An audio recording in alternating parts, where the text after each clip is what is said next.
Atta Halilintar kaget Boy William chattingan dengan Ayu Ting Ting setiap hari. Boy William mengungkap kedekatannya dengan Ayu Ting Ting di depan Atta Halilintar. Diunggah dalam YouTube Need A Talk, Sabtu, tanggal 4 Maret tahun 2023, Atta tampak kaget usai Boy mengungkap kebiasaannya dengan Ayu Ting Ting. Awalnya Atta bertanya soal intensitas Boy dan Ayu bertukar kabar lewat pesan teks. Dalam satu minggu berapa kali lu chatan, tanya Atta pada Boy William.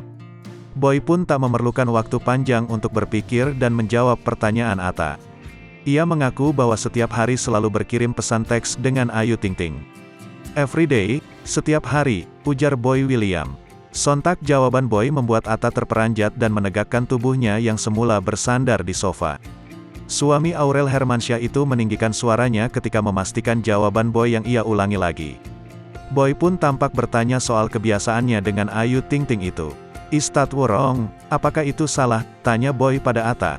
Sambil tertawa kecil, Atta pun menilai bahwa kebiasaan Boy dan Ayu itu lebih dari sekedar teman biasa.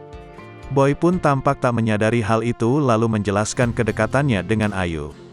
Presenter 31 tahun itu mengaku bahwa Ayu Ting Ting adalah salah satu teman lamanya yang sampai saat ini masih berkomunikasi. Ia pun tak menyangkal bahwa sayang dan menaruh perhatian pada Ibu Bilqis Humairah Razak itu. "Kalau lo nanya gue sayang nggak sama dia, gue care nggak? Yes I do," kata Boy pada Atta.